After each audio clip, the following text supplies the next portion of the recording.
സത്യമായിട്ടും 61 വയസ്സുണ്ടോ? എന്നാൽ പിന്നെ ഞാൻ വിളി മാറ്റും, അരുൺ ചേട്ടാന്ന് വിളിക്കും. സുധീഷ് ചേട്ടൻ 55ാമത്തെ ലൈക്ക് എന്നിട്ട്. സുധീഷ് ചേട്ടൻ താങ്ക് യു. കഴിച്ചോ ചേട്ടാ? തിരുമേനി അളിയാന്ന് വിളിച്ച് നമസ്കാരം തരുന്നുണ്ട്. ചിത്ര ചേച്ചി, ഉണ്ണിമോൻ എൻ്റെ കുട്ടിയെ നോക്കി ഇവിടെ ഇരിക്കണേ. ആരെ ഏൽപ്പിച്ചിട്ടാ പോന്നേ? ചേച്ചി പൊയ്ക്കോ. എനിക്കിപ്പോൾ ലൈവിൽ മോശം വന്നാലും റോങ് വന്നാലും എനിക്കത് കൈകാര്യം ചെയ്യാനുള്ള ധൈര്യമുണ്ട് ചേച്ചി. ഇപ്പം ഞാൻ ഒരു ഒറ്റ ഒരെണ്ണത്തിനെ ഞാൻ പേടിക്കത്തില്ല. പേടിച്ച സമയവും വിഷമിച്ചും അയ്യേ നാണക്കേട്, ആരെങ്കിലുമൊക്കെ ലൈവിൽ ഇരിക്കുന്നത് കണ്ടാൽ എന്ത് വിചാരിക്കും എന്നൊക്കെ തോന്നിയ സമയമൊക്കെ ഉണ്ടായിരുന്നു. പക്ഷേ ഇപ്പം കേട്ടോ, ഇപ്പം നല്ല നല്ല സ്ട്രോങ് ആയിട്ടാണ് ലൈവിലിരിക്കുന്നത്. എനിക്ക് ഒരു പേടിയില്ല. ഏത് കൂതറ വന്ന് ഏത് റോങ് കമൻറ്റ് ഇട്ടാലും ഞാനത് മാന്യമായ രീതിയിൽ തന്നെ കൈകാര്യം ചെയ്യും. തിരിച്ച് അവന്മാർ പറയുന്ന ഭാഷ നമ്മൾ യൂസ് ചെയ്യേണ്ട കാര്യമില്ല. നമുക്കറിയാവുന്ന രീതിയിൽ എന്താണെന്ന് വെച്ചാൽ അത് കൈകാര്യം ചെയ്ത് വിട്ടാൽ മതി. പിന്നെ ഈ ഉണ്ണിമോൻ റിയാക്ട് ചെയ്യും ഓരോറ്റ രീതിയിൽ മാത്രം. ഉണ്ണിമോന് വേറെ ആളുടെ മുന്നിൽ ഇഷ്ടം, മോശമാണ് ഇഷ്ടം.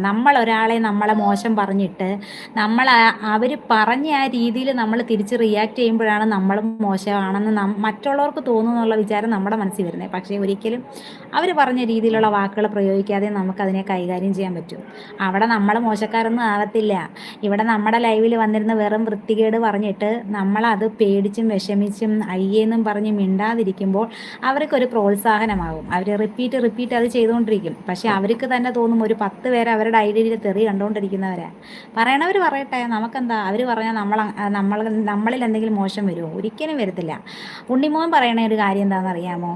ഉണ്ണിമോൻ ഇപ്പം മോശം കമൻറ്റ് ഇട്ടാൽ ഉണ്ണിമോനെ മറ്റുള്ളവർ എന്ത് കാണാൻ? നമ്മളതിന് മോശം കമൻറ്റ് ഇടേണ്ട ആവശ്യമില്ല. നമ്മൾ